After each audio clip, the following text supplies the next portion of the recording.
Well, hey guys, how are y'all doing? I hope you're having a fantastic day. Today we're going to talk pregnancy and birth stories.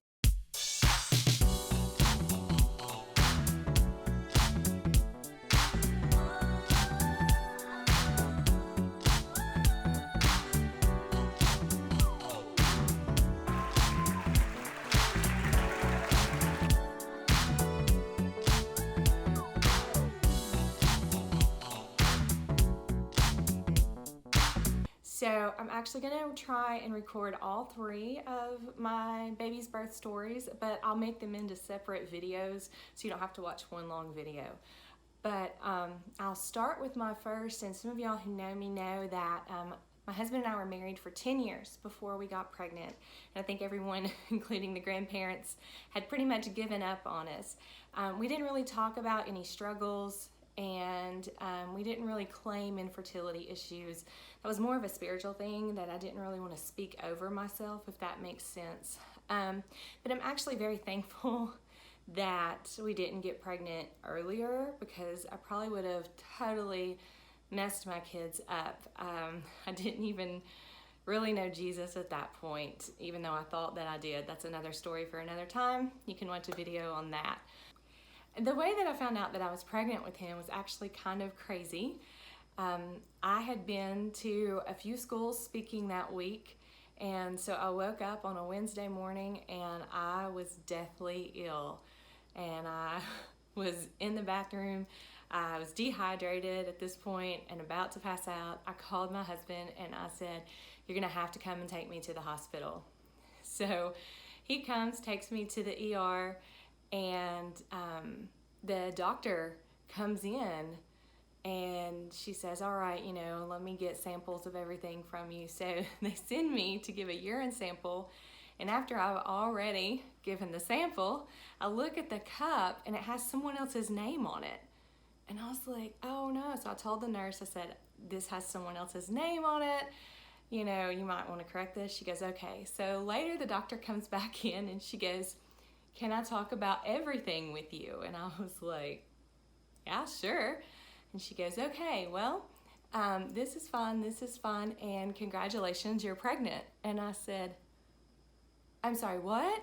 And she said, "You're pregnant. Your urine tested positive." And I said, whoa. Was it my urine? Are you sure?" And she said, "What do you mean, was it your urine?" So I told her about the mix up, and she said, "You know what? We'll get a blood test and we'll make sure." So they did, and we were pregnant. So my next thought was, oh my goodness, please don't let this be morning sickness. I will be extremely embarrassed if I came to the ER because of morning sickness. But it wasn't. It was legitimately a virus. But that's how my pregnancy started out. Joseph and I sat there in shock for a little while and cried. And she looked at us, she said, "How long have you been trying?" And I said, "Well, we've been trying for 3 years. And she said, "Well, congratulations." So it was a huge surprise. And in all honesty, I really hadn't looked that far into stuff. I had researched water birth a little bit and some natural birthing methods and things like that. So of course I amped up my research at that point. And really, I chose natural birth without an epidural in the beginning because of being diagnosed with multiple sclerosis. And you can see my story with that in another video. But my legs are one of the things that gives me the most problems with MS. So I didn't want anything to be an outside factor after labor to judge how I was doing afterwards. So I actually chose a natural birth because of that. Now, after I started researching natural birth, then I was very glad that I chose it, and I educated myself. And let me say this, ladies, the most important thing, everybody says, "Oh, make a birth plan, make a birth plan." Here's the deal. A birth plan is to educate you. That is the most powerful part of a birth plan. So that you know for you and your family what's best And so people ask me, after I chose natural birth, people ask me how I prepared for a natural birth. Well, I read a lot, I watched a lot of videos, but one of the things that I did was actually hold ice cubes. And I read this from a midwife, and I don't even remember her name or her blog or anything, otherwise I'd give her a shout out. But like I said, this was 8 years ago. So she said to hold an ice cube and count 1001, 1002, 1003, 1004 to like 1010, 1020, and get used to that, and then put it down and relieve yourself. Like, wipe it off, warm it up. And that was what it was like for a contraction. You know, if you hold an ice cube in your hand and you're going, oh my goodness, it's so cold, I can't hold it anymore, I can't hold it anymore, I gotta put it down. And then you put it down, you've got that relief. So that's what she likened a contraction to. So I was like, okay, I'll try this. And so I did. And I did that for several weeks leading up to labor, just to wrap my head around, hey, you might have this pain and then it's gonna release. Labor pains for me were just like very strong menstrual cramps. That's the best way I know how to describe them. And for me, I think I probably have a high pain threshold anyway, unless I stump my toe and then I'm gonna scream to high heaven. But I think for me, they didn't even get what I would say bad until maybe the last, 45 minutes to an hour, something like that, of before I started pushing.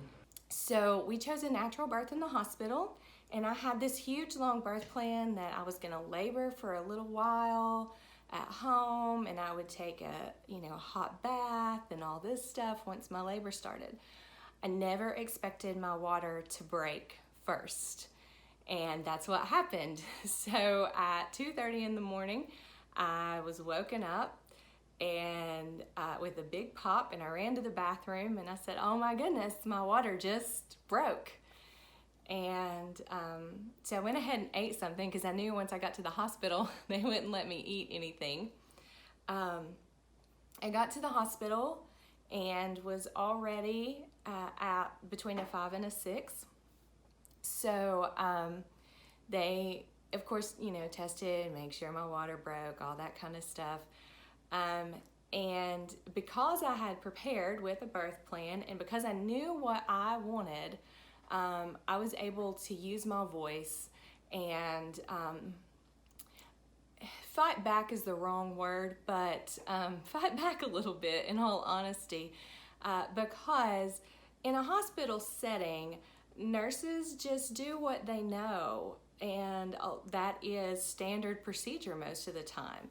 And so you have some nurses who are fantastic and work with you, and you have some nurses who just want it their way because it's easier and because they know how, to do it that way. And so we started out with a nurse who wanted me to do it her way. And so I had to push back a little bit and say, no, actually, I need, a monitor to put on. I'm not going to stay in the bed, so I need a mobile monitor to be able to be up and around, and I'm going to stand up, and this is how I'm going to labor. And thankfully, we had a shift change, and we had a fantastic nurse. Her name was actually Lori as well.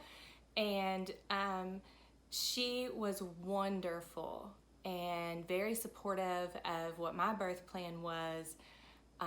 And just, it was amazing with her, really. So what ended up happening with my first is I labored. So we got to the hospital around 4:30, something like that. After my water had broken at 2:30, I think we were finally checked in around 4:30. And so I labored until about noon, I guess 11:30. I labored until about 11:30, and they came in and checked me, and she said, sweetie, you have a golf ball size swelling on your cervix. She said, if you can lay down on your side for about 30 minutes, that will go down and you'll be ready to push, but that's the only thing hindering you right now. So I laid down. Let me tell you, I am convinced beyond a shadow of a doubt that women are supposed to be up and mobile during labor. That moment convinced me right there. Laying down on my side for those 30 minutes was the most excruciating pain I had during the entire labor. You know, at that point, a spinal headache was like my pain threshold of the worst pain I'd ever had. And if you've ever had one, you probably understand. But that superseded it, and that was by far the worst pain I ever had.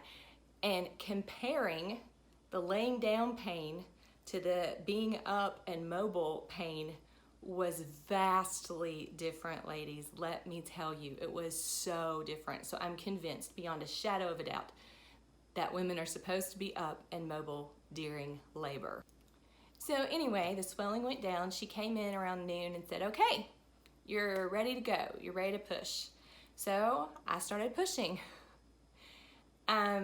And again, remember, this is my first birth, so I'm not as educated on natural birth methods as, you know, I am today, or should have been maybe at that time. But so I started pushing, and I could feel him come down, and then he'd go right back up.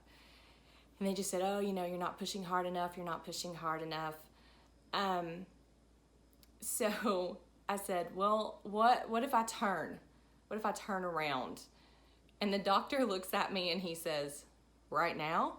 And I said, yeah, if I can turn around and get on my knees, then maybe I've got, you know, more force and I have gravity working with me to push. And he said, you're in the middle of labor and you're going to turn around right now. So if you'll let me, he goes, you can do what you want to. So, okay. So my husband and Lori helped me turn around, and I did. And I made some progress that way. So he started crowning. And the funny part of this is we had watched a video on natural birth, and the lady in the video who was narrating talked about the ring of fire. And so jokingly, my husband and I had, you know, this inside joke going back and forth of, you know, oh, the ring of fire, how's that going to feel, whatever. And we would just randomly sing ring of fire, all this kind of stuff. And so when he started crowning, that was the first thing that came to my mind was ring of fire. And so I started singing it while he was crowning. And everybody just kind of looked at me like, what are you doing? Never mind. But Joseph and I got a kick out of it, and it was funny to us, and we have that memory. But so he kept getting hung up, though. And so finally, after 3 hours of pushing, the doctor said, if you will let me cut, I think he'll come out in the next push. So I gave in and let him, unfortunately. And he did. He came out. But he was also 10 pounds, 5 ounces. So I didn't know I was having a bowling ball instead of a baby.